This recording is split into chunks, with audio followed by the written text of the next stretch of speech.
Saudara pendengar sekalian, Radio Horor Indonesia segera dimulai.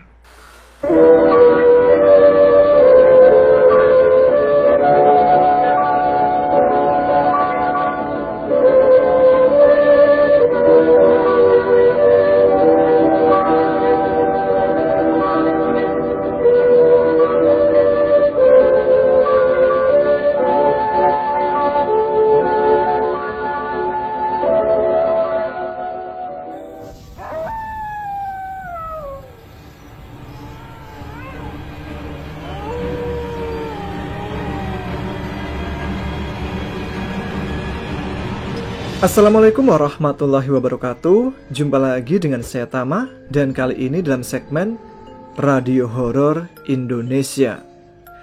Bagaimana kabar kalian? Semoga selalu diberikan kesehatan dan juga rezeki yang cukup. Kita jumpa lagi di segmen Radio Horor Indonesia yang hadir setiap malam Jumat, di mana saya akan membacakan beberapa cerita horor untuk teman-teman Ada Apa Gerangan. Bagi yang ingin ikut membagikan cerita pengalaman mistisnya, bisa dikirim ke email kami adaapagerangan20@gmail.com atau DM kami langsung di Instagram @aagchannel. Mengawali RHI FM malam ini, ada sebuah cerita yang dikirim oleh Mbak Nur di Malaysia. Oke, langsung saja. Teman-teman Ada Apa Gerangan, ceritanya mulai dari sini.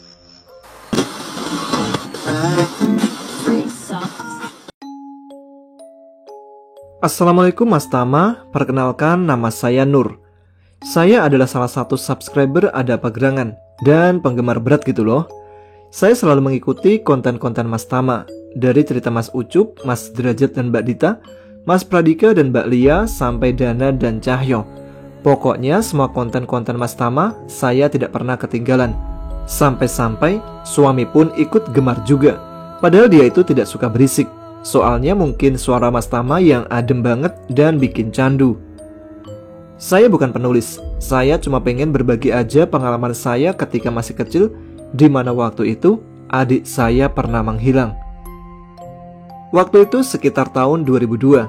Umur saya waktu itu sekitar 8 tahun, dan adik saya baru berumur 3 tahun.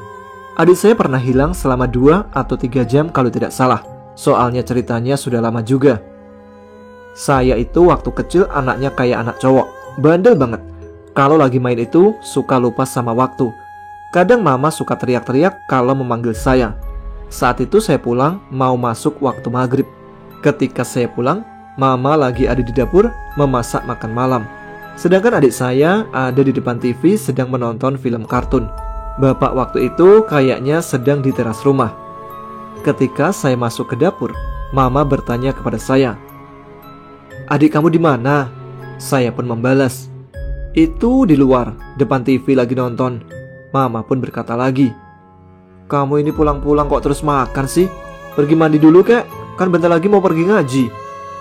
"Iya mah, bentar, aku lagi lapar banget." "Siapa suruh kamu main gak ingat pulang? Kayak anak cowok aja." Bapak pun masuk ke dapur dan berkata, "Mah, aku pergi ikat kebo dulu ya." Oh iya, sedikit cerita.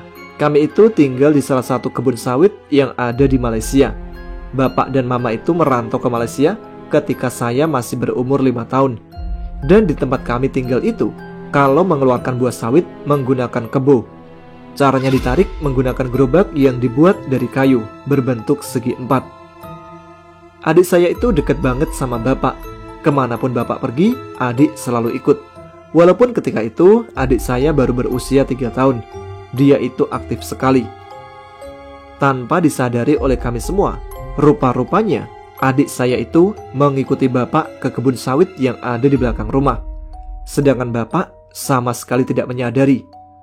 Selesai memasak, mama ke ruang tamu ingin melihat adik saya. Dan seketika itu mama kaget. Ketika mama keluar, adik sudah tidak ada. Dia mencari ke teras rumah, juga tidak ada. Ke bawah juga tidak ada. Terus dia memanggil saya, "Nur, adik kamu di mana ya? Kok gak ada?" Saya pun kaget, langsung menyusul mama ke teras rumah. "Ah, masa sih mah? Kan tadi dia nonton TV." "Lah terus kemana?" kata mama. "Mungkin ikut sama bapak kali." Mungkin juga sih, kata mama. Tidak selang berapa lama, bapak pun pulang. Dan aku serta mama saling tatap-tatapan. Mama bertanya kepada bapak, "Pak, si Adi ikut sama kamu ya?" Bapak waktu itu terheran-heran. "Loh, enggak, aku sendirian kok." Saat itu juga jantungku seperti mau pecah mendengar bapak berbicara seperti itu. "Loh, emangnya kenapa?" "Soalnya adik gak ada. Tak kirain kamu bawa dia." "Hah, mana mungkin aku bawa dia maghrib-maghrib begini." Mama saat itu lemas ketika, dan dia terduduk, matanya berkaca-kaca. "Aduh pak, kemana anakmu pergi?" Bapak pun kaget bukan main. Dia lalu berlari ke bawah mencari adik saya, tapi nihil sama sekali tidak ditemukan. Bahkan jejaknya pun tidak ada. Dan ketika kami semua sedang panik, tetangga menyadari itu. Salah satu tetangga saya pun berlari ke rumah saya dan menanyakan, "Ada apa pak? Kok kayak ada masalah?" "Ini pak, anak saya hilang." "Loh, kok bisa sih? Udah dicari belum ke sekeliling rumah?" "Udah, tapi gak ada. Istri saya pikir dia ikut sama saya yang lagi mau ikat kebo di belakang." "Wah, kalau gitu ayo kita cari pak. Ini udah mau gelap." Saya pun pergi memanggil teman-teman saya untuk membantu pencarian. Dan kami pun berkumpul dengan beberapa warga untuk mencari adik saya. Saat itu, saya memegang senter. Dan saya arahkan ke sekeliling pohon pisang dan di bawah kolong rumah, karena rumah saya berbentuk seperti rumah panggung. Ternyata tidak ada. Beberapa kali saya arahkan cahaya senter ke bawah kolong rumah, tetap tidak ada apa-apa. Kami pun berpencar mencari ke beberapa tempat, tapi nihil. Tetap adik saya tidak ditemukan. Saya saat itu mau menangis. Bermacam-macam pikiran negatif yang datang, tapi sebisa mungkin saya tepis. Tiba-tiba salah satu teman saya menyeletuk, "Kan kamu bilang kemungkinan dedek kamu ikut bapak kamu. Kenapa kita nggak cari aja ke dalam sawit itu? Siapa tahu ketemu." Lalu salah satu teman saya pun berkata, "Kamu gila apa? Serem tahu, udah gelap gini. Kamu mau nyari apa ke dalam sawit? Idih, aku nggak mau ah." "Ya udah, gini aja. Kita nyari aja dulu ke tempat-tempat yang kita selalu main. Kalau nggak ada, kita pulang lagi ke rumah kamu."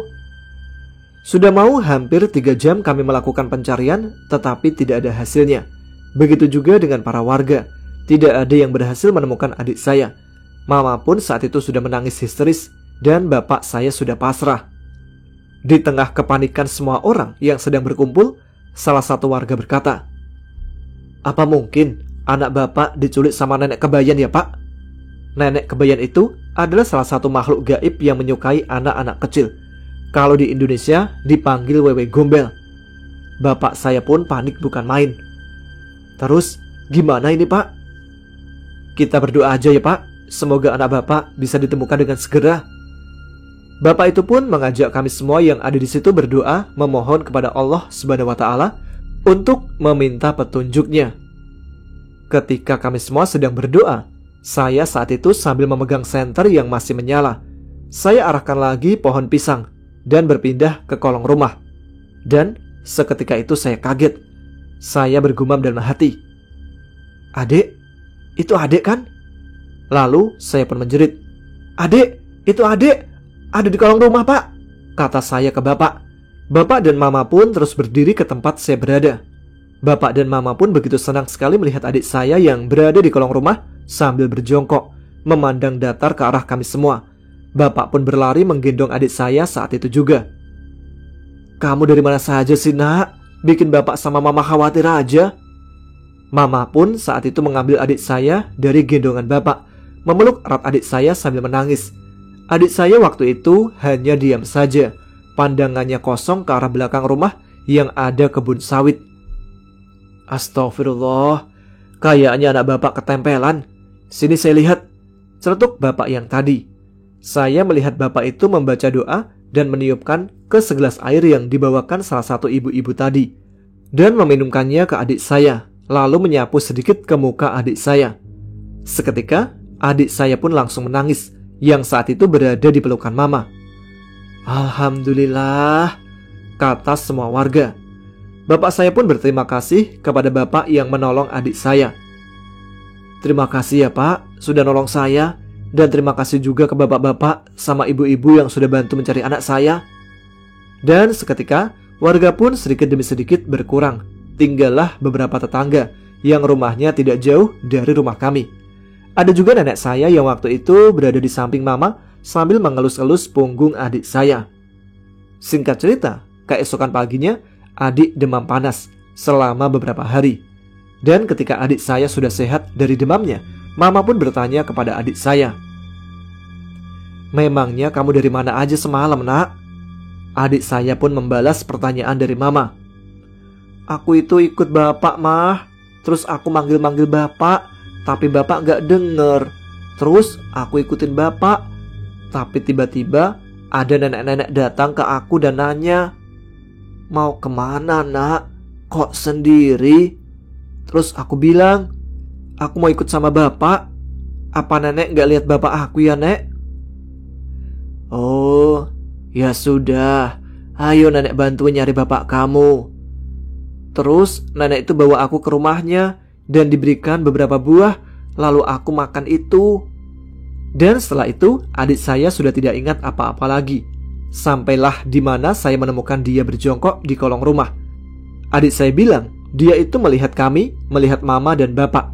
Tapi dia bingung dan heran, kok kami tidak melihat dia? Sampai suatu ketika, di mana saya mengarahkan cahaya senter ke arahnya. Dan seketika itu juga, dia melihat saya melakukan itu. Tapi saya sama sekali tidak melihatnya. Selepas kejadian itu, alhamdulillah sudah tidak ada kejadian yang menimpa adik saya lagi. Saat ini kami masing-masing sudah berumah tangga. Adik saya sudah mempunyai 2 anak, 1 laki-laki dan 1 perempuan. Tapi anehnya, dia sama sekali sudah lupa dengan kejadian 20 tahun yang lalu. Baiklah, sekian dari saya. Terima kasih Mas Tama sudah mau membacakan cerita saya. Maaf ya kalau tulisannya agak hancur, soalnya saya bukan penulis. Ya maaf juga kalau cerita ini gak seram-seram amat, soalnya saya cuma mau berbagi cerita dan pengalaman saya. Sebenarnya ada lagi sih cerita horor yang saya alami, tapi lain kali aja ya ceritanya, soalnya keterbatasan waktu. Semoga Mas Tama sukses terus dan AAGC semakin berkembang. Amin. Oh iya, saya udah order kaos AAGC loh mas. Gak sabar nih nungguin kaosnya. Semoga Mas Tama sehat terus ya. Amin. Oke sahabat Ada Pegerangan, saya pamit undur diri. Salam pejuang rupiah yang berada di Malaysia. Doakan rencana kami pengen pulang ke Indonesia 2025 berjalan dengan lancar. Amin. Assalamualaikum warahmatullahi wabarakatuh.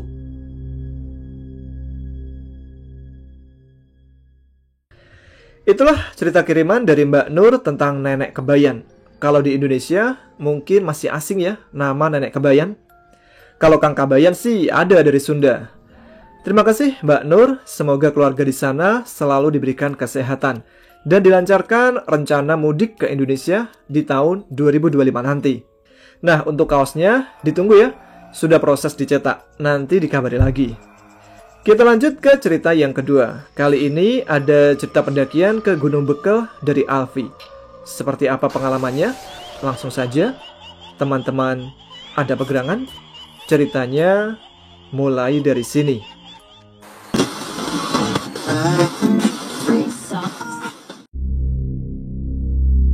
Nama saya Alfi dan teman saya bernama Bobby. Kami berasal dari kota Lamongan. Di sela-sela kuliah yang padat saat itu dan pikiran bingung mikir proposal skripsi, akhirnya saya mengajak si Bobby naik gunung. Ini pendakian ketiga buat kami. Yang pertama di Penanggungan dan yang kedua di Gunung Pundak. Hari Jumat, bulan Oktober 2020, kami berdua melakukan pendakian ke Gunung Bekel, Mojokerto via Jolotundo.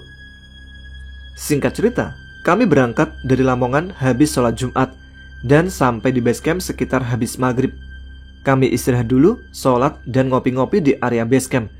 Dan sekitar habis sholat isya, kami melakukan registrasi untuk naik. Pada saat itu, ketika kami mau naik, tidak ada sama sekali pendaki yang mau naik. Jadi hanya kami berdua saja. Dan ketika kita mau naik, petugas base camp bertanya kepada kami, "Loh, cuma berdua mas?" "Iya mas, teman saya udah naik minggu lalu." "Walah, ya udah mas, tunggu di sini dulu ya. Mungkin nanti ada yang mau naik. Masnya bisa bareng, soalnya udah jam segini," kata petugas base camp. "Lah, emangnya kenapa lo mas?" Lalu petugas itu menjawab, Nggak apa-apa mas. Jawabannya singkat banget. Cuma ketika saya dan teman saya menjawab hanya berdua, raut muka ketiga petugas itu langsung aneh. Mereka seperti khawatir. Pokoknya raut wajahnya itu aneh lah menurut kami. Singkat cerita, kami diberikan peta dan di briefing sebentar. Lalu habis itu kami menunggu rombongan yang mau naik. Hampir sekitar 1 jaman kami menunggu di shelter base camp. Tapi tidak ada sama sekali rombongan yang akan naik. Memang pada saat itu ada yang mau naik, tapi naik jam 10. Itu kalau nggak salah rombongan dari Surabaya. Ada sekitar 7 orang, 5 cowok dan 2 cewek.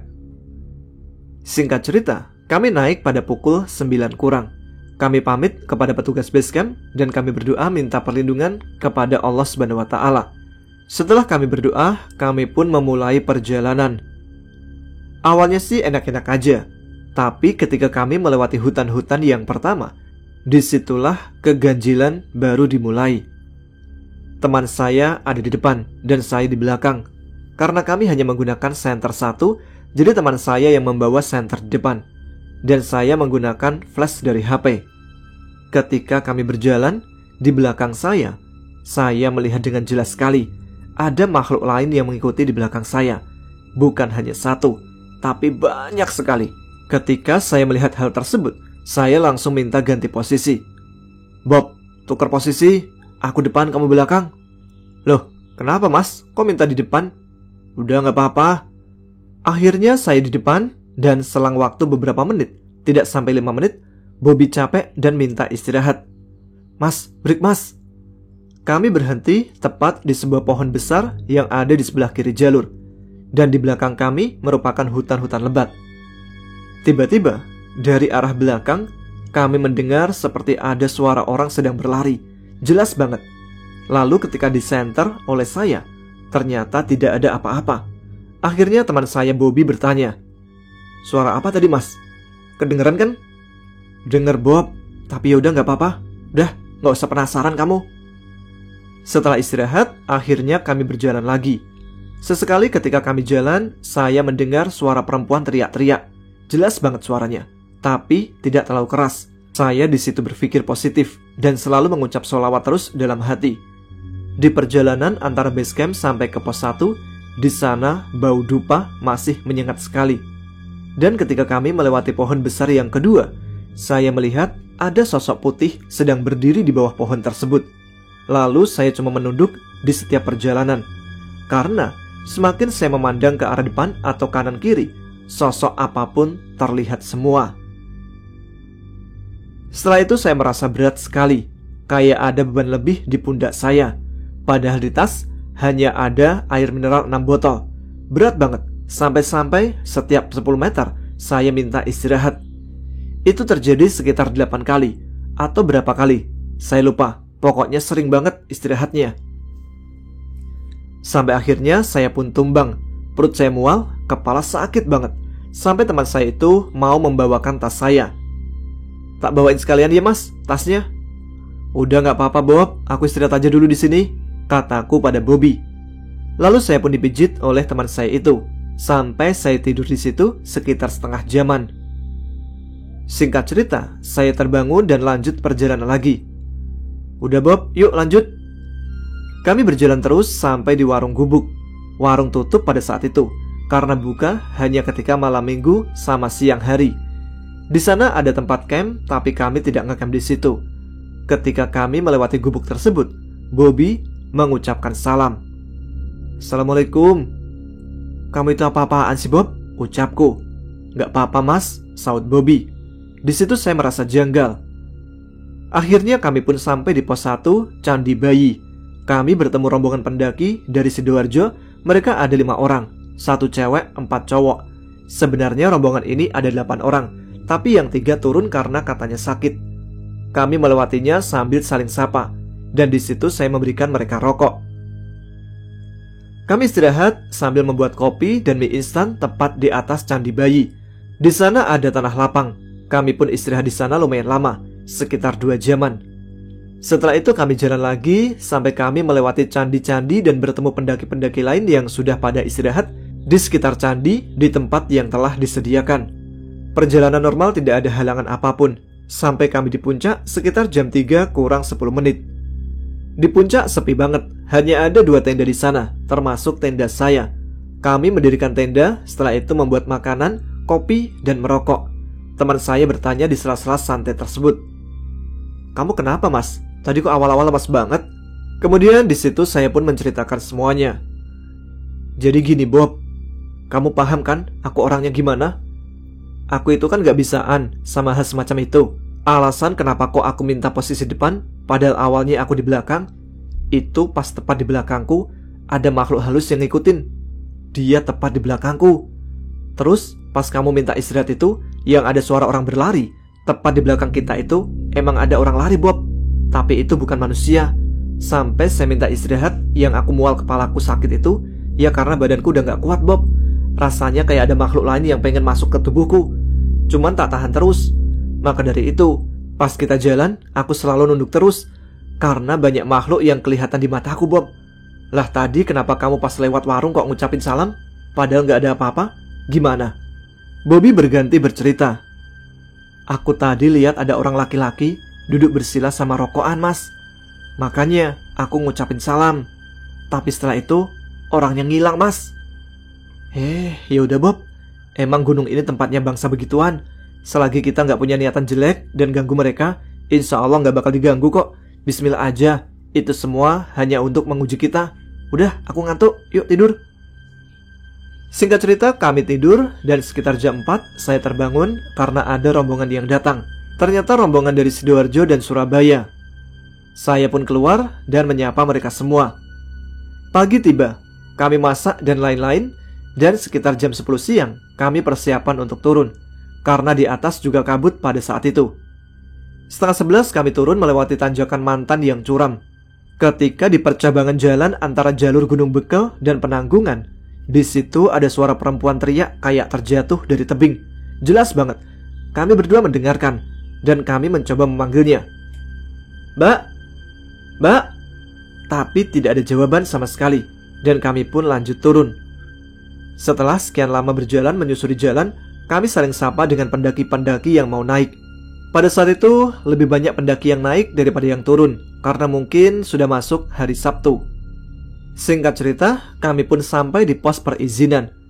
Dan petugas basecamp bertanya kepada kami, "Gimana, Mas, perjalanannya? Seru nggak?" "Alhamdulillah, seru banget, Mas."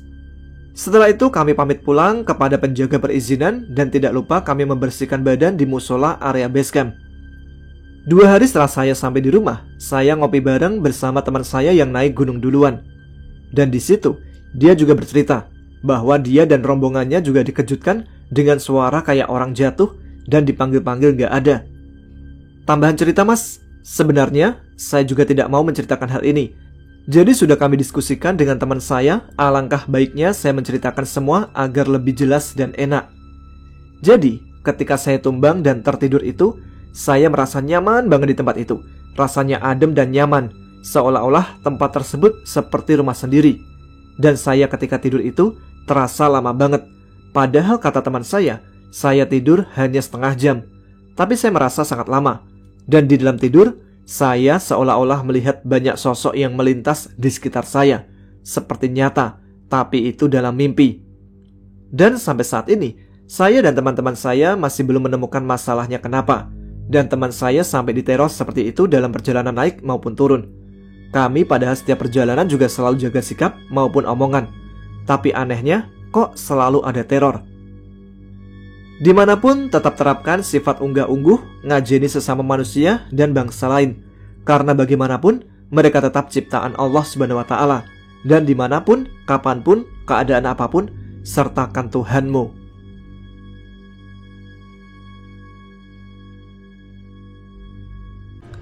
Itu dia cerita dari Alfi dan Bobby ketika mendaki ke Gunung Bekel di Mojokerto.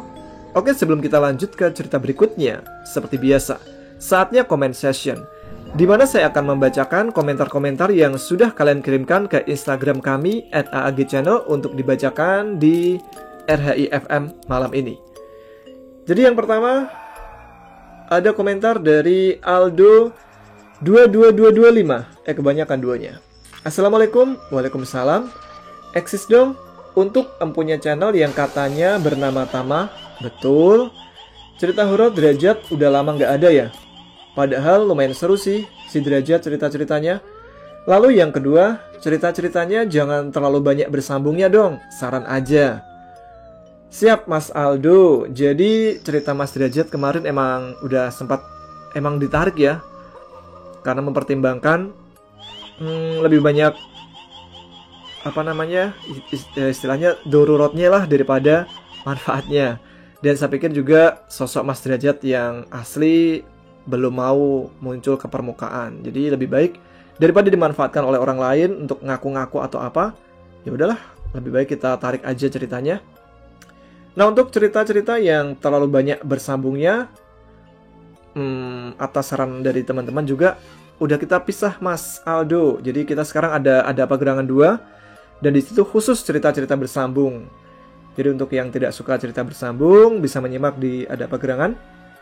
Nah, sedangkan untuk yang khusus cerita-cerita bersambung nanti ada di ada apa gerangan 2. Begitu Mas Aldo. Selanjutnya ada komentar dari Raima021. Eksis dong Mas Tama. Mau kirim salam buat teman-teman di kotaku. Ya, kota dingin Wonosobo. Tahun baru kemana nih? Dan buat Mas Tama, sehat selalu dan jaya terus channel AAGC-nya. Amin, terima kasih Mas Tama yang suaranya bikin candu banget. Amin, terima kasih juga Mbak Raima di Wonosobo. Tahun baru pada kemana nih ngomong-ngomong nih? Ada yang mendaki gunung? Atau ada yang kemana nih? Tulis di komentar ya, biar saya juga ada ide nih. Selanjutnya ada Idah Ayu 400-500. Ikutan eksis dong Mas Tama. Baru kali ini ikutan komen. Agak bingung aja mau nulis apa. Tapi intinya semoga kita selalu dalam lindungan Allah Subhanahu wa Ta'ala. Amin ya rabbal alamin. Makasih Mbak Idah Ayu. Wah, jangan bingung. Teman-teman di sini bisa bebas mau nulis apa aja, yang penting sopan. Mau kirim-kirim salam, terus mau curhat. Kalau mau bingung kirim salam ke siapa, bisa lah kirim salam ke Ayang kalau yang udah punya, ke suaminya tercinta, ke istri tercintanya, anak-anaknya, orang tuanya, tetangganya, bapak gurunya, penjual gado-gado, penjual ketoprak keliling, nasi goreng keliling. Bebas. Begitu Mbak Ida, jadi jangan bingung. Mau kirim cerita juga boleh sih, kirim cerita singkat, nanti kita bacakan di sini. Selanjutnya ada Iwan Irwan 87. Eksis dong Mas Tama, kirim salam buat alumni STMPL Cirebon, dimanapun berada. Gimana nih sekarang LDDK-nya? Suka horor lagi kayak dulu nggak? Mudah-mudahan enggak ya. Saya lihat KR yang dulu serem, sekarang mah udah difungsikan sebagaimana mestinya. Mas Tama kalau mau naik ke Ciremai, berkabar ya. Kali aja saya lagi di Majalengka dan bisa ketemu. Hatur nuhun. Siap Mas Iwan. Wah, kemarin tuh padahal. Telat nih Mas Iwan kasih taunya. Oke, selanjutnya ada Alan Juli. Assalamualaikum warahmatullahi wabarakatuh. Waalaikumsalam warahmatullahi wabarakatuh. Eksis dong Mas Tama. Bang, gimana kalau ada apa gerangan collab lagi sama RJL5 sambil klarifikasi problem Mas Derajat.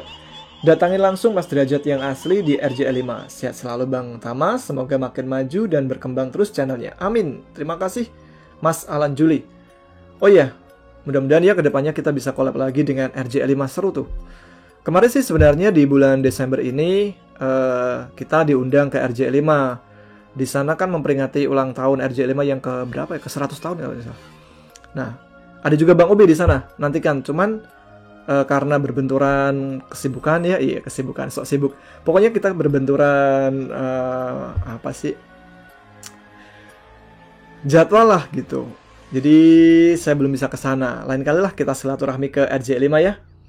Terus datangin lagi klarifikasi problem Mas Derajat. Kayaknya udah diklarifikasi sebelumnya ya.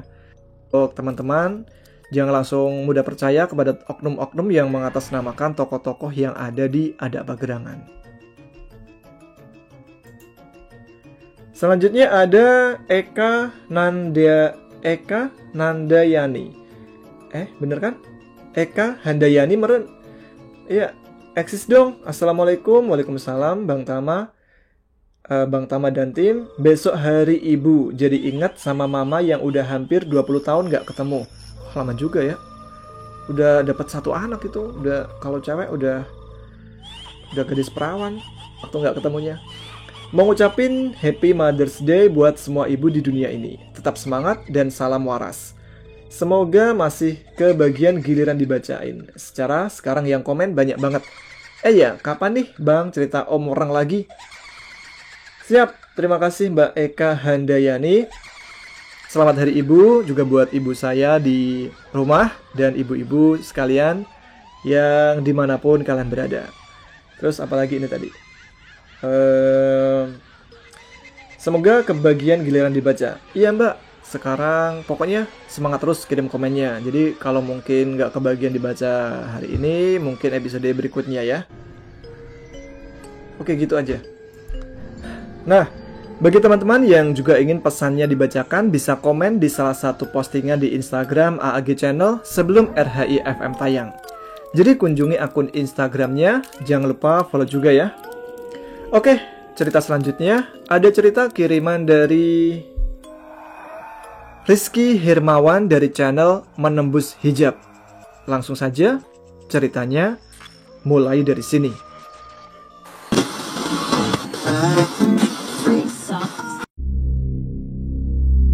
Perkenalkan, namaku Ijul. Kisah ini berawal pada tahun 2005 yang pada saat itu aku masih berusia sekitar 16 tahunan. Di suatu malam saat aku, Anto dan Pian sedang duduk-duduk santai di salah satu warung kopi di kampung kami, menikmati sejuknya udara malam pada saat itu. Ketika kami sedang asik menikmati kopi, terlihat dari kejauhan nampak ada seseorang laki-laki memakai baju berwarna putih dengan sarung yang menggantung di lehernya. Orang itu berlari kecil ke arah kami bertiga. Setelah sekitar beberapa meter, dia semakin mendekat ke arah kami. Kami memperhatikan wajahnya. Ternyata beliau adalah Pak Galih, seorang hansip yang sedang berkeliling kampung.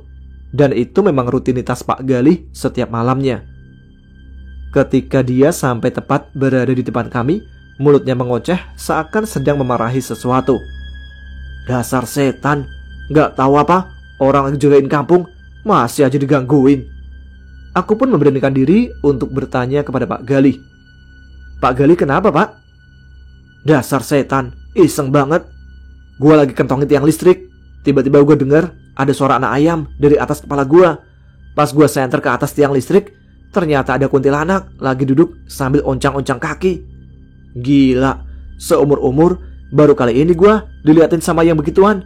Mana mukanya gosong lagi. Ketika kuntilanak itu ngelihat ke arah gua, dia ketawa sambil melotot. Ya gua langsung lari lah, ucap Pak Galih dengan nafas yang masih tersengal-sengal. Udah, gua mau pulang dulu. Siang malam ini, mending gua tidur sama anak bini gua. Pamit Pak Galih kepada kami. Mendengar cerita Pak Galih, tiba-tiba muncul rasa penasaran dalam hatiku dengan apa yang diceritakannya. Jujur saja, sebenarnya aku adalah orang yang cuek dengan hal-hal mistis dan semacamnya. Menurutku, orang yang melihat dan merasakan hal-hal tersebut hanyalah halusinasinya saja. Bisa jadi karena banyak pikiran, kelelahan, dan sebagainya. Jul, katanya lu kan gak percaya sama begituan.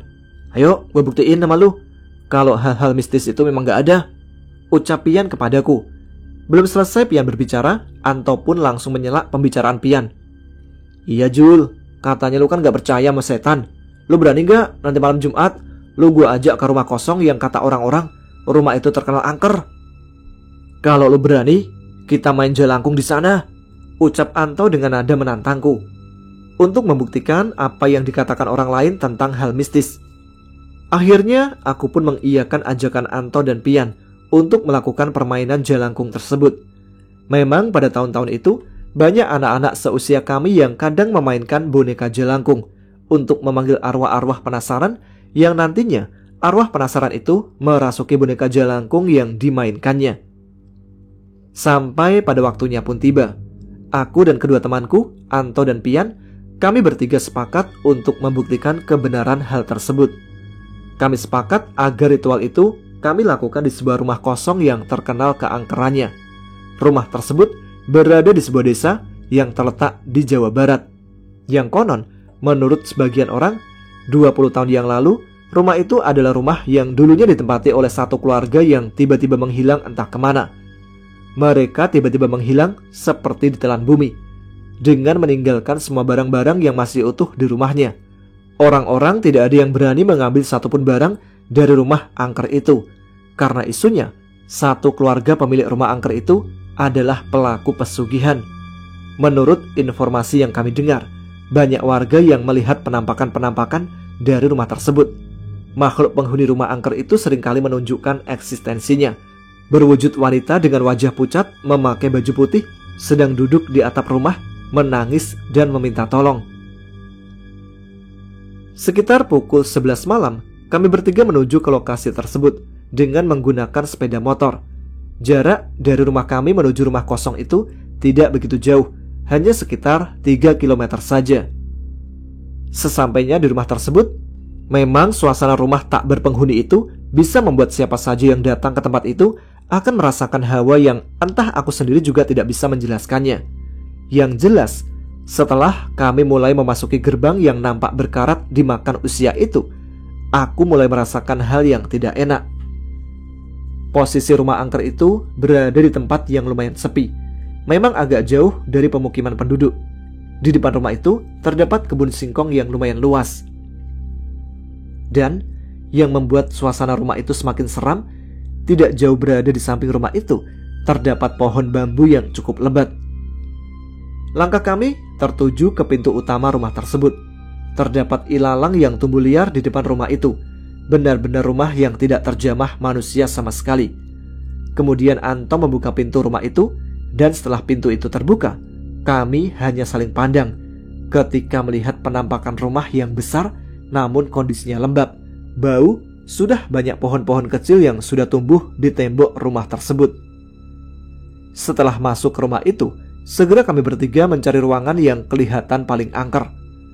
Ketika kami melangkah, kami merasakan hawa yang sangat dingin dengan hembusan angin dari dalam kamar. Akhirnya kami masuk ke kamar tersebut dan melakukan ritual itu. Kami langsung duduk membentuk lingkaran. Aku menaruh boneka jelangkung dari batok kelapa yang sudah kami siapkan sejak kemarin malam, persis di tengah kami. Kemudian Anto mengeluarkan kertas berisikan mantra pemanggil arwah yang akan merasuki boneka jelangkung nanti. Setelah dirasa siap, kami bertiga pun membaca mantra tersebut. Hong Hyang Ilaheng, Heng jagat alusan roh gentayangan, ono jelangkong jelangset, siro wujute neng kene, ono bolone siro wangsul angsul susah. Sebanyak 3 kali kami membaca mantra tersebut, dan tidak ada respon apapun dari boneka jelangkung itu. Namun setelah kami bertiga diam, samar-samar kami mendengar seperti ada orang sedang berkumpul dan mengobrol di ruang tengah yang berada tepat di sebelah ruangan kami memainkan jelangkung, seolah ada satu keluarga yang sedang makan bersama. Dibarengi suara anak kecil yang sedang berlari, diiringi suara tertawanya. Kemudian kami melanjutkan membacakan mantra kembali. Semakin lama kami melafalkan mantra tersebut, semakin keras suara yang kami ucapkan untuk membaca mantra itu. Sekitar 1 jam kami ritual, tidak ada respon dari boneka jelangkung tersebut. Mungkin karena kesal tidak ada respon dari boneka jelangkung itu, kemudian Anto pun berdiri dan langsung menendang boneka jelangkung tersebut. Karena dirasa tidak ada arwah yang datang, apalagi sampai menampakkan wujudnya, aku pun tertawa sejadi-jadinya mengejek Anto dan Pian. Gimana? Masih percaya kalian dengan mitos-mitos kayak gitu? Mendengar ucapanku, Anto dan Pian hanya terdiam. Kemudian kami menyudahi permainan itu dan bersiap untuk pulang ke rumah kami masing-masing. Dan akhirnya kami bertiga keluar dari area rumah yang disebut rumah angker itu. Oh iya, di sini kami hanya membawa 1 motor saja dengan berboncengan 3, dengan posisi Pian yang membawa motor, aku di tengah dan Anto paling belakang. Segera saja kami tancap gas untuk pulang ke rumah masing-masing. Di tengah perjalanan, kami dikejutkan dengan sesosok anak kecil yang tiba-tiba menyeberang melewati sepeda motor kami. Dan seketika, Pian mengerem mendadak yang membuat sepeda motor kami terbanting dan hampir menghantam bahu jalan. Kami bertiga hanya terdiam mengalami situasi itu. Dan anehnya, anak kecil yang tadi menyeberang pun hilang entah kemana. Kondisi malam itu hujan turun rintik-rintik, dibarengi hembusan angin, sehingga sangat dingin cuaca pada malam itu. Dan mungkin karena waktu sudah menunjukkan pukul 2 pagi, sehingga suasana jalan sangat sepi pada saat itu. Kemudian kami melanjutkan perjalanan pulang ke rumah. Karena hujan rintik-rintik sepanjang jalan, sesampainya di rumah, aku langsung menyiapkan handuk dan memasak air hangat untuk mandi. Gak lucu aja, karena hal bodoh memainkan jelangkung, aku sakit karena kehujanan. Kulangkahkan kakiku ke kamar mandi yang posisinya paling belakang dari rumahku, tepat berada di samping dapur. Di saat aku membersihkan wajahku dengan sabun, kemudian aku basuh wajahku dengan air hangat yang tadi sudah kusiapkan, perlahan mataku mulai terbuka. Tiba-tiba, aku dikejutkan oleh sosok perempuan memakai jaket lusuh berwarna biru, menggunakan celana lepis tepat berada di depanku. Muka perempuan itu pucat, matanya merah. Dari mulutnya mengeluarkan lendir berwarna merah agak kehitaman seperti darah. Baunya sangat amis. Entah kenapa, melihat sosok tersebut, kakiku seperti sangat berat. Jangankan berlari, mengangkat kaki pun aku tidak sanggup. Mulutku berteriak, namun tidak dapat mengeluarkan suara sedikit pun. Samar-samar, wanita itu mengeluarkan suara minta tolong diiringi suara tangisannya. Mendengar suara wanita itu, akhirnya perlahan kakiku mulai bisa digerakkan. Kemudian dengan cepat aku berlari ke ruang tengah, berusaha menjauh dari wanita yang entah datangnya dari mana, dengan tidak mengenakan sehelai pun kain yang menutupi tubuhku. Baru sadar aku benar-benar tidak mengenakan pakaian, aku segera kembali ke kamar mandi, memberanikan diri untuk mengambil handuk. Kulangkahkan kakiku dengan sangat pelan menuju kamar mandi. Setelah kubuka pintu kamar mandi, ternyata tidak ada apa-apa. Segera kuambil handuk untuk menutupi setengah badanku dan segera masuk ke dalam kamar. Keesokan paginya, sekitar jam 7, Pian sudah berada di depan rumahku. Dia bercerita dengan nada yang serius sambil sesekali kuperhatikan tangannya yang mulai gemetar. Dia bercerita kalau semalam dia diganggu oleh sosok perempuan mengenakan jubah putih, mukanya pucat, menangis meminta tolong. Lalu kemudian wanita itu tiba-tiba menghilang. Sekitar setengah jam kemudian, ketika aku dan Pian sedang ngobrol serius, tiba-tiba Anto juga datang ke rumahku dengan muka yang pucat dan dia pun bercerita. Semalaman dia diganggu habis-habisan ketika dia tidur. Tiba-tiba ada sosok anak kecil di atas dadanya, dan tiba-tiba anak kecil itu mencekik lehernya sambil tertawa cekikikan. Dan benar saja, aku melihat bekas cekikan berwarna hitam di leher Anto. Anto pun mengatakan suara cekikikan itu mirip sekali dengan suara semalam ketika kita sedang memainkan jelangkung di rumah angker tersebut. Kami berpikir semua ini terjadi pasti karena permainan semalam, dan Anto menendang boneka jelangkung itu. Mungkin penghuni di rumah itu tidak terima dengan sikap kurang ajar kami. Selama 4 hari, hampir tiap malam kami diganggu oleh sosok perempuan dan anak kecil.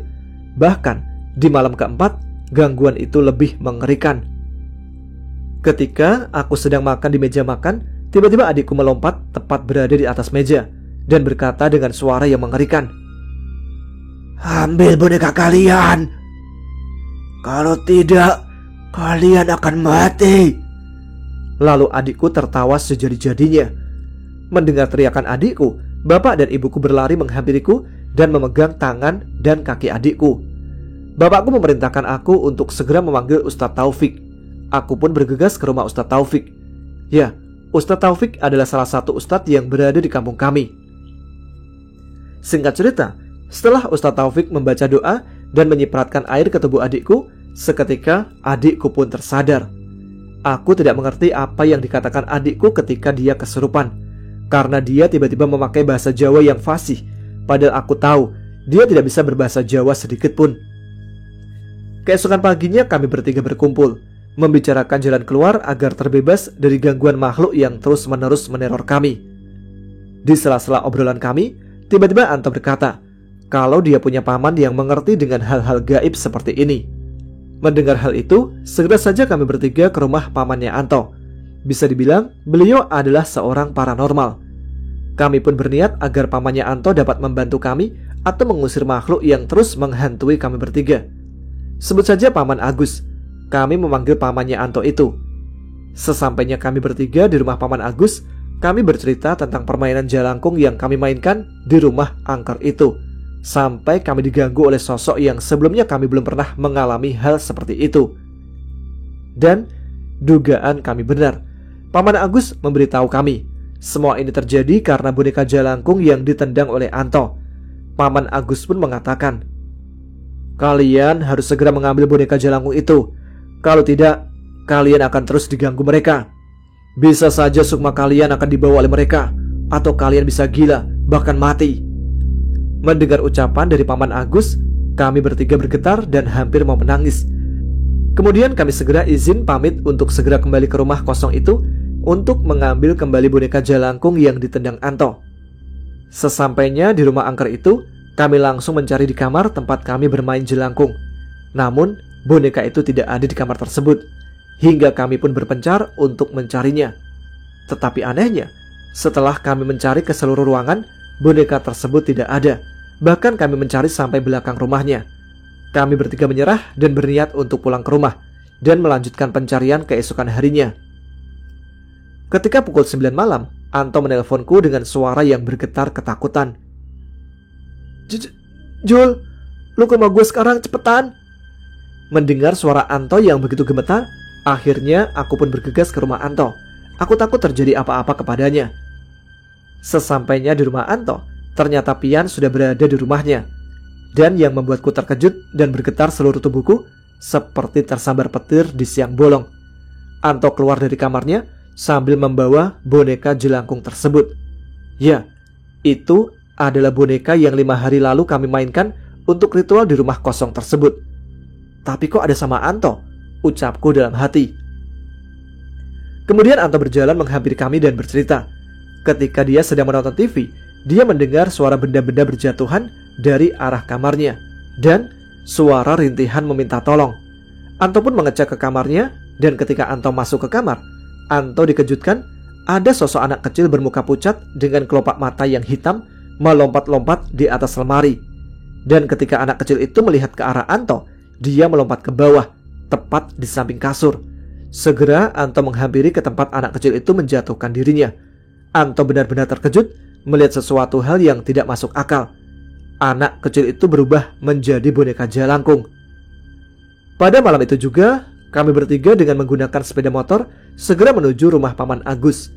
Sesampainya di rumah Paman Agus, kami serahkan boneka jalangkung itu, dan entah apa yang diucapkan mulut Paman Agus melafalkan mantra-mantra, dan boneka itu dimandikan dengan air kembang. Tiba-tiba Anto berteriak histeris sambil tertawa dengan suara yang sangat kuat dan mengatakan, "Bocah ini akan aku bawa. Anak ini sudah kurang ajar. Dia memanggil kami. Setelah kami hadir, kami malah ditendang anak ini. Anak ini akan mati." Paman Agus segera membaca mantra, dan seolah terjadi pertarungan yang dahsyat, sampai-sampai dari kuping Paman Agus mengeluarkan darah dan dia sempat terkapar. Setelah sekitar setengah jam Paman Agus berusaha mengeluarkan makhluk tersebut, akhirnya Anto pun perlahan tersadar. Kemudian Paman Agus menjelaskan kepada kami agar kami harus balik ke rumah angker itu untuk melanjutkan permainan tersebut. Makhluk-makhluk penghuni rumah itu mengatakan kepada Paman Anto bahwa permainan belum selesai. Mereka ingin menyampaikan sesuatu kepada kami. "Kalian harus menyelesaikan apa yang telah kalian mulai." Mendengar itu, tubuhku gemetar luar biasa karena aku tidak tahu apa yang nanti akan terjadi saat kami memainkan jelangkung kembali ke sana. Penghuni rumah itu pasti dendam kepada kami bertiga. Tapi apa boleh buat, dengan terpaksa kami bertiga kembali ke rumah angker itu agar kami terbebas dari teror makhluk-makhluk tersebut. Sambil menenteng boneka jelangkung, kami segera menyalakan motor menuju rumah angker itu. Singkat cerita, kami sampai ke tujuan kami dan segera masuk ke dalam rumah. Kejadian aneh pun terjadi. Rumah itu benar-benar berbeda. Kami bertiga seakan berada di dunia lain. Aku hanya bisa beristighfar dalam hati dengan jantung berdetak kencang dan bulu kuduk yang terus berdiri. Kami melangkah memasuki rumah tersebut dan duduk melingkar mengelilingi boneka jelangkung di tempat kemarin kami bermain, yaitu di sebuah kamar. Kami hanya saling pandang. Bodoh sekali kami saat itu. Ternyata kami lupa membawa kertas berisikan mantra pemanggil arwah jelangkung. Aku pun menyuruh Anto untuk pulang mengambil kertas tersebut dan Anto pun pulang mengambilnya. Setelah Anto pergi meninggalkan kami, aku dan Pian hanya terdiam, tidak ada obrolan sedikit pun. Kulihat jam yang menempel di tanganku, ternyata waktu menunjukkan pukul 1:30 malam. Sangat sunyi dan mencekam. Benar-benar berbeda saat kami pertama kali ke rumah ini. Waktu itu memang seram, tapi saat ini benar-benar berbeda, seolah-olah kami berada di alam yang berbeda. Sekitar 1 jam berlalu, Anto pun datang. Kami bersiap dan mulai membaca mantra. Dan kali ini, baru setengah kami membaca mantra, samar-samar terlihat ada 3 sosok makhluk yang menghampiri kami. Aku seperti mau pingsan melihat 3 sosok tersebut. Wanita memakai baju putih bermuka pucat sambil menggendong anak kecil, dan sosok perempuan yang aku lihat jelas ketika di kamar mandi. Ya, wanita dengan mengenakan jaket berwarna biru dengan celana levisnya, mulutnya mengeluarkan darah. Sosok wanita berbaju putih menghampiri kami sampai tepat berada di hadapan kami. Dia menangis meminta tolong, dan entah kenapa bayanganku seolah menyaksikan sebuah keluarga di rumah ini. Sekitar 20 tahun yang lalu, mereka adalah keluarga bahagia dengan 2 orang anak. Anak pertama seorang perempuan bernama Santi, dan anak laki-laki yang masih berusia 2 tahun. Suami wanita itu adalah orang yang entah istrinya pun tidak tahu pekerjaannya. Setiap hari keluar rumah seolah berangkat bekerja. Namun istri dan anaknya tidak tahu pekerjaan dari suaminya. Sampai pada saat aku menyaksikan mereka bertiga dibawa ke kamar ini. Kamar yang orang lain tidak boleh masuk ke dalamnya kecuali suaminya. Kamar dengan dilapisi kain hitam dengan patung menyerupai wanita dengan berbadan ular terpampang di tengah kamar ini. Mereka bertiga diikat untuk dijadikan persembahan atau tumbal demi nafsu duniawi suaminya. Wanita berbaju putih itu ternyata adalah ibunya. Wanita yang memakai jaket adalah Santi, dan anak kecil itu bernama Iqbal. Mereka bertiga ditumbalkan oleh suaminya kepada wanita berbadan ular itu. Wanita berbaju putih itu berkata, "Tolong kami, bacakan kami doa agar arwah kami tenang." Mendengar itu, aku segera membacakan doa untuk 3 sosok tersebut. Lalu kemudian perlahan makhluk itu pun menghilang. Samar-samar terdengar suara azan yang menandakan sudah masuk waktu subuh. Suasana yang tadinya benar-benar mencekam seketika kembali normal. Apa ini yang disebut dunia gaib? Ucapku dalam hati. Dan akhirnya kami pun kembali ke rumah Paman Agus. Sesampainya di rumah Paman Agus segera melafalkan beberapa mantra, kemudian menyuruh kami untuk mengubur boneka jelangkung itu di belakang rumahnya. Tanpa basa-basi, aku, Pian dan Anto segera menguburkannya.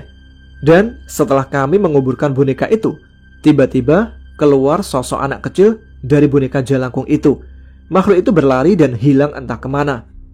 Setelah boneka jelangkung itu dikubur, kami bertiga tidak pernah lagi diganggu oleh makhluk-makhluk itu lagi. Setelah kejadian itu, aku baru percaya bahwa hal-hal seperti itu memang ada. Kita hidup berdampingan dengan mereka. Namun selama kita tidak mengganggu mereka, mereka juga tidak akan mengganggu kita. Itulah sebuah cerita kiriman dari Mas Rizky dari channel Menembus Hijab. Kayak apa ya channel Menembus Hijabnya? Bagi teman-teman yang mau mampir, silahkan menuju ke channel Menembus Hijab. Kali aja ada yang kalian suka di sana. Kita kembali ke komentar dulu sebelum cerita yang terakhir kayaknya ya. Ada dari Doi24. Assalamualaikum Mas Tama. Waalaikumsalam. Eksis dong, kapan-kapan bolehlah cerita di channel AAGC. Mau menceritakan pendakian perdana saya di Ciremai yang nyaris om saya kerasukan dan mau dibawa lagi ke atas. Tapi saya mau izin dulu sama om buat nyeritain. Usut punya usut, om saya bawa yang begituan lah. Ada waktu senggang, insya Allah saya ceritain. Sehat selalu buat Mas Tama dan sukses buat channel AAGC. Oke Mas Doi, ditunggu ceritanya. Boleh sekali dong pastinya. Tapi ini apa namanya?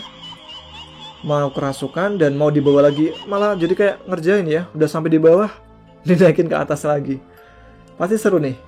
Ditunggu Mas Doi untuk cerita pendakian di Ciremainya. Selanjutnya ada komentar dari Andini Alfahri. Eksis dong AA Tama. Pripun kabare AA? Ini AA tapi bahasa Jawa ya. Saya Mbak Andini, Hongkong hadir lagi. Mau nitip salam buat teman-teman penikmat cerita horor khususnya AGC. Dan tidak lupa salam sayang buat AA Tama yang makin the best dah. Berhubung gak pernah punya pengalaman horor, ya nyimak selalu aja deh. Apalagi dari channel favoritku AGC dan AGC 2. Semoga channelnya semakin maju dan semakin sukses. Amin. Ditunggu kaos AGC Gundala Warengnya A. Siap, nanti kita kondisikan bikin kaos Gundala Wareng setelah ini. Komentar selanjutnya dari Saripati 81. Eksis dong Bang Tama. Salam santun dari negeri Formosa, Taiwan. Saya penggemar dari awal-awal dengerin cerita Mas Derajat sampai sekarang. Hampir semua cerita sudah saya dengarkan, tapi ini kali pertama saya komen. Semoga dibaca. Salam sukses buat Bang Tama dan tim AGC. Terima kasih Mbak Sari di Pati. Apa gimana? Mbak Sari Pati yang ada di Taiwan. Sehat selalu Mbak Sari di Taiwan bersama teman-teman yang lain yang menjadi pejuang devisa kita. Oke, sebelum kita ke cerita selanjutnya, ada Malaikat Saya Patah. Eksis dong Mas Tama. Mau nitip salam buat Mas Kris. Bilangin dia kalau aku nungguin dia udah 7 tahunan nih. Buset, 7 tahun. Mbak, daripada nungguin mending disamperin deh. Di kelamaan nanti udah terlanjur ditungguin, yang sananya larinya nggak kesini, ya kan? Please, peka dong. Hayu kawin nanti 2024 ya. Yaudah, saya doakan buat Mbak siapa ini, Mbak Malaikat Saya Patah, supaya nanti 2024 benar-benar nikah ini, bukan kawin aja sama Mas Kris tuh. Mas Kris di sini semoga denger ya, semoga ikut denger. Udah dihayu kawin tuh. Dan buat Kak Turai, please jauh-jauh dari aku. Aku lo ponakanmu, jangan dipepet juga. Aduh, ini Mas Turai ponakan dipepet aja ini. Ya udahlah, semoga dapat jodoh yang terbaik. Oke, gitu aja. Kita kembali ke cerita selanjutnya. Kali ini ada cerita dari Alvin. Pengalamannya ketika di pesantren. Seperti apa? Langsung saja. Ceritanya mulai dari sini.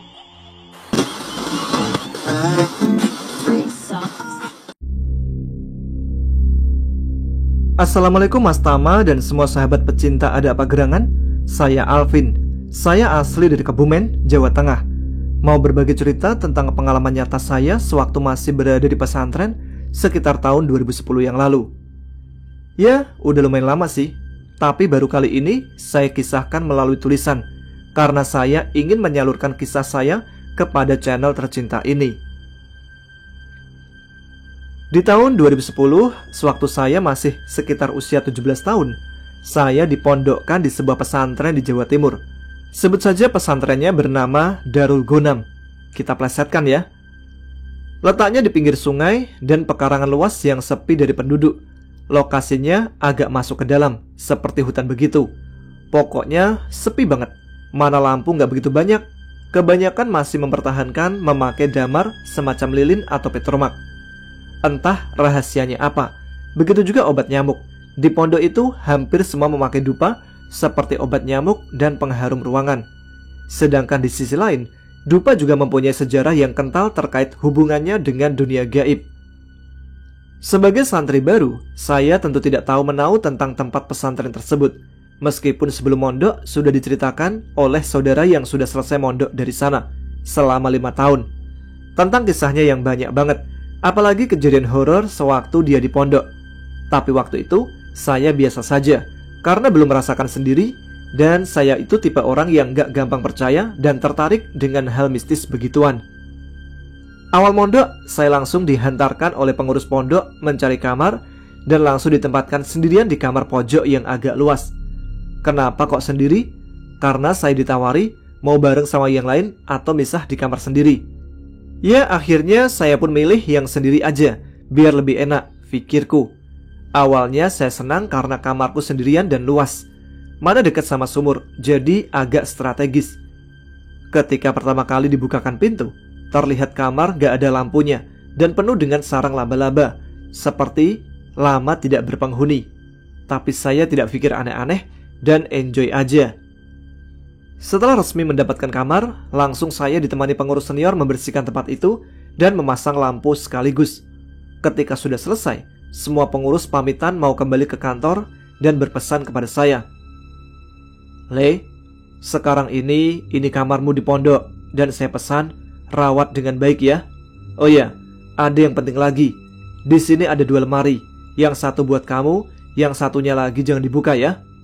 Loh, kenapa emang? Tanya saya heran. Kamar ini sebenarnya sudah lama kosong, dan di lemari itu sebagai tempat penyimpanan barang-barang antik, keris, tombak, dan lain-lain, peninggalan orang dulu. Konon sebelum pondok ini ada, sudah ada barang-barang tersebut dari sekitar zaman penjajahan Belanda. Jawab pengurus itu. Saya pun hanya mengangguk dan tidak membayangkan aneh-aneh. Di hari pertama saya di kamar, tibalah waktu malam. Sehabis ngaji Isya, waktunya pada tidur. Saya pun masuk kamar dan beranjak untuk tidur. Tiba-tiba lemari berbunyi. Saya hanya pandangi. Saya masih berpikiran positif, mungkin itu cicak atau tokek. Tapi bunyinya malah semakin kencang. Saya pun cuek dan tinggal tidur saja. Efek gak mikir aneh-aneh, jadi bisa tidur. Di hari selanjutnya, setiap malam selalu bunyi begitu. Saya pun jadi penasaran, apa sebenarnya dalam lemari ini? Kok bunyinya berirama begitu? Seperti orang mengetuk pintu rumah. Apalagi bunyinya hanya malam hari, tidak pernah siang ataupun sore. Hari demi hari, sampai saya 3 bulan di pondok selalu begitu. Keanehan terjadi lagi. Dan sekarang tidak hanya lemari, lampu pun ikut kedap-kedip seperti dibuat mainan. Saya sudah tidak bisa berpikir positif lagi karena banyak hal yang janggal di sini. Saya pun berusaha cuek dan memejamkan mata. Lemari berbunyi terus, sedangkan jendela tidak ada kuncinya, angin masuk kencang banget. Lalu tiba-tiba, lampu meletus seperti petasan dan pecah akhirnya padam. Saya melihat dengan mata kepala sendiri, letusan lampu itu seperti kembang api besar dan agak lama sekitar 2 menitan. Tidak berselang lama, pintu lemari yang tadinya dikunci membuka sendiri dan terlihat jelas seperti ada bayangan kepala manusia bertanduk dan bertaring. Saya pun menjerit, lalu disamperi oleh anak santri yang lain sambil membawa baterai. Ada apa ini? Anu, ada kepala orang di lemari. Kok kamu buka lemari ini? Lemarinya membuka sendiri, Kang, sumpah. Akhirnya saya dan santri lain yang semua sekitar 20 orang menghadap ke pengurus dan bercerita tentang kejadian tersebut. Memang selama ini saya tidak pernah cerita macam-macam, jadi kelihatannya aman-aman saja. Pengurus pun mendengarkan cerita dariku dan beliau bilang, "Kenapa kamu baru cerita? Coba dari dulu kamu cerita. Kamar kamu sudah saya pindah sama teman-teman yang lain, biar kamu gak takut." "Iya, Kang. Saya dari dulu mau cerita, tapi ragu. Dan saya memang suka mempunyai kamar sendiri." Pengurus pun cerita bahwa memang di tempat itu sering terjadi begituan. Dan saking biasanya, santri-santri sudah tidak heran dan hampir tidak pernah diceritakan karena saking biasanya. Tentang lemari lawas itu memang terkunci sudah lama dan tidak pernah ada yang membukanya. Setiap malam sering berbunyi. Kami semua tahu dan kami tidak bercerita karena tidak semua percaya akan hal itu. Mulai saat itu, saya pindah kamar bersama yang lainnya karena saya sudah percaya bahwa kita hidup di dunia berdampingan dengan makhluk lain yang tidak kasat mata. Sekamar sekitar 4 orang, dikarenakan pondok tersebut ada 5 kamar, semua santri ada 20.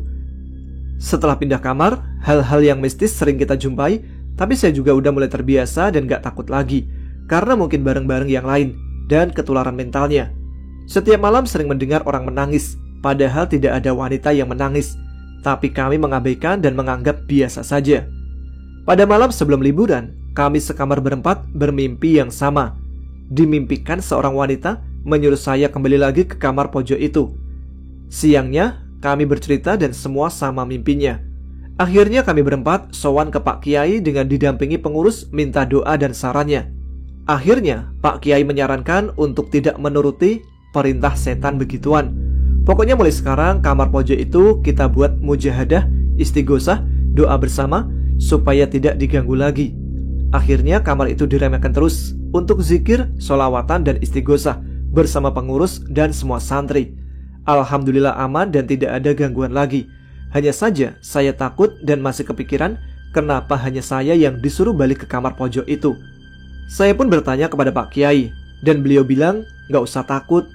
Kalau kamu banyak zikir dan mendekat kepada Allah, insya Allah makhluk halus gak akan betah sama kamu, apalagi sampai cinta. Begitu kata Pak Kiai. Pak Kiai bisa aja, batinku.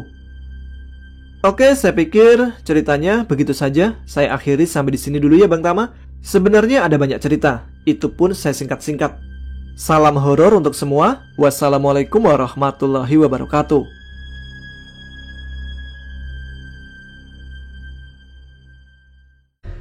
Oke, itu dia cerita kiriman dari Alvin dari Kebumen. Kalau soal pesantren mungkin banyak yang mengalami cerita mistis ya. Ada yang mengalami kejadian serupa ketika di pesantren, bisa tulis juga di kolom komentar. Cuman kalau kepanjangan bisa dikirim ke email kami adapagerangan20@gmail.com. Sampai apa saya sama email sendiri.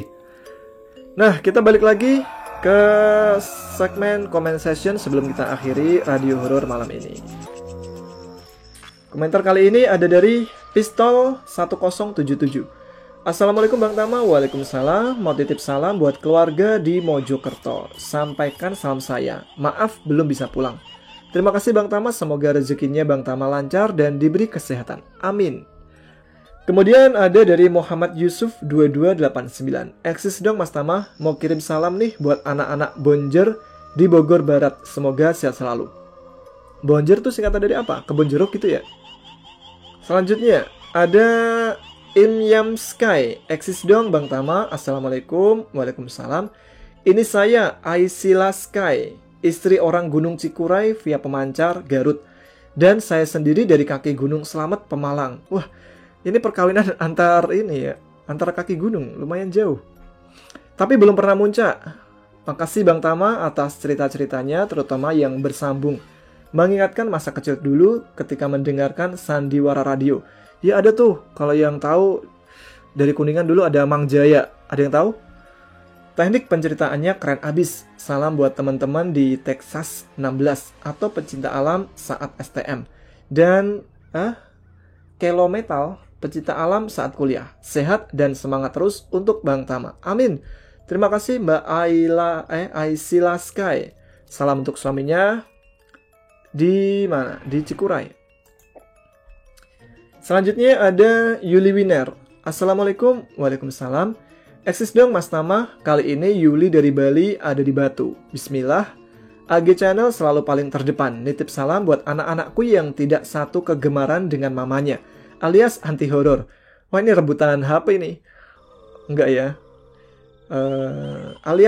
Ya. Kali ini saya berusaha mencoba dekat dengan Gunung Arjuno, walau sepertinya tidak mampu kudaki. Oke Mas Tama, mudah-mudahan salam ini terselipkan dan terbaca.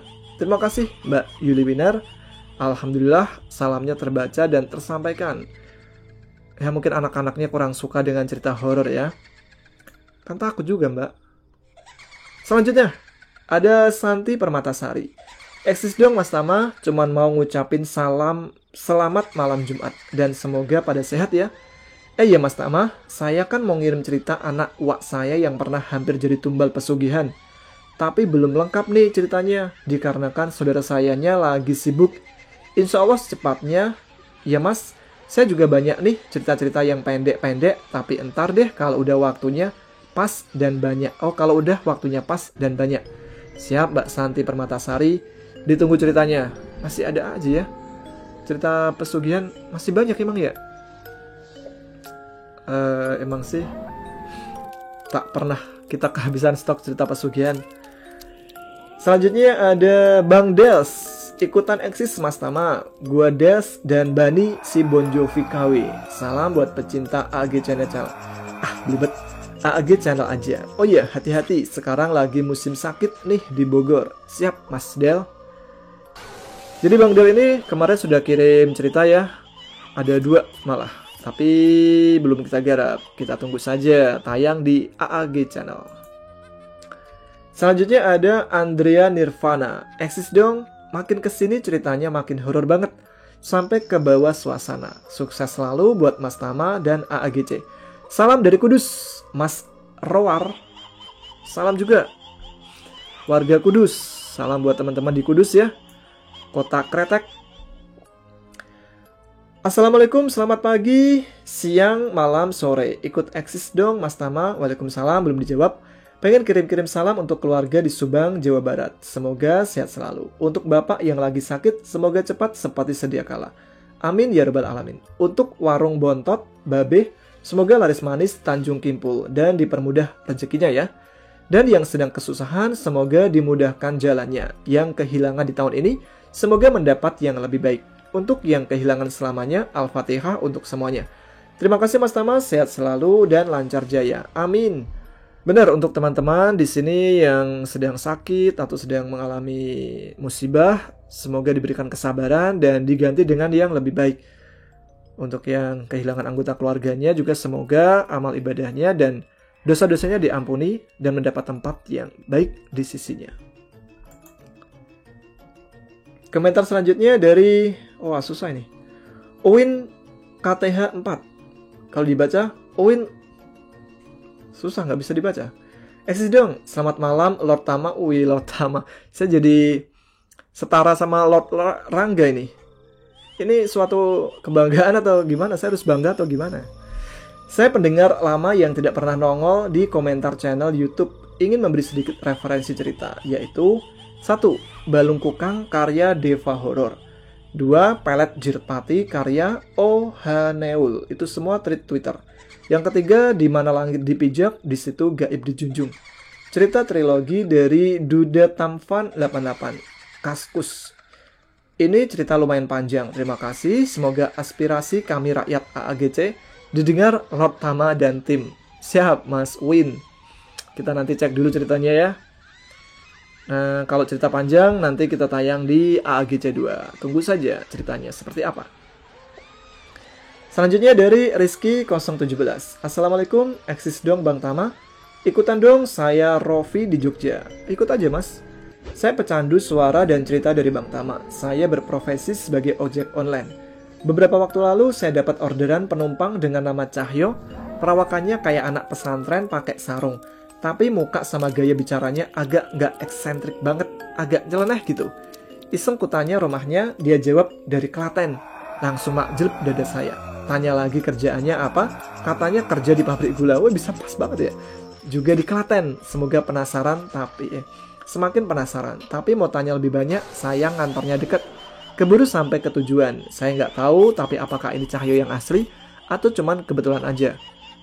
Kalau kebetulan, banyak banget ya kemiripannya. Udah dari Klaten, kerjaan di pabrik gula.